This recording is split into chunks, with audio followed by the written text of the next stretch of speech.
The Carolina Panthers have fired their coach, and a lot of people are upset about it. The Carolina Panthers don't choose their interim coach, Steve Wilks, who led this team and almost got them to the playoffs. They go and hire Frank Reich from Indianapolis. A lot of people are upset, and honestly, understandably so. Steve Wilks had them playing well. And yeah, I definitely think if they would have hired him full-time, made him that full-time head coach, he definitely would have took this team some places.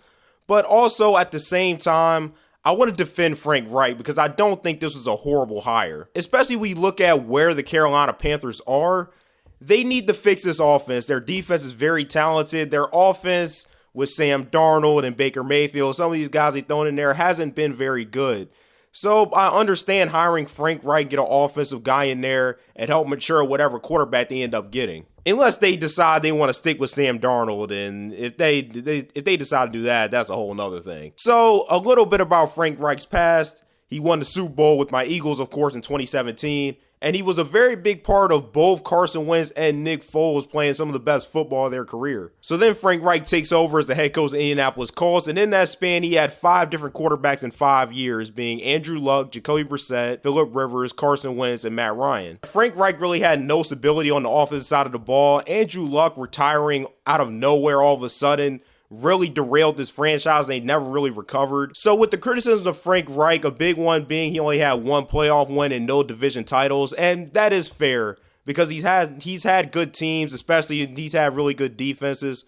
But at the same time, when you look at all that really happened with Indianapolis, can you really blame him for it? There was obviously much more going on than the head coach.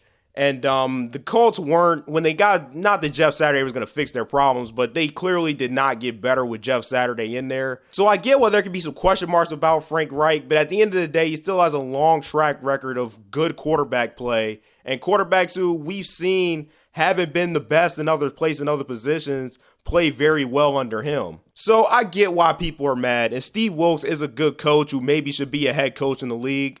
But also, I don't think Frank Reich being hired is just a terrible move. There are definitely worse coaches you can hire. And honestly, if it was up to me, if I was a GM of a team, I'm going to be real with you guys. I wouldn't hire a defensive-minded coach. I really wouldn't. With the way the league's going offensively, there's no way in the world to hire a defensive-minded coach. But that's just me. Teams have been successful hiring defensive-minded coaches, the Bills, for example. But if it was me, I wouldn't do it. But yeah, that's all I got to say about this. Let me know what you guys think, especially Panther fans. I haven't really heard from too many Panther fans about what they think about this hire. So yeah, what do you guys think about Frank Reich? And I'll see you guys next time.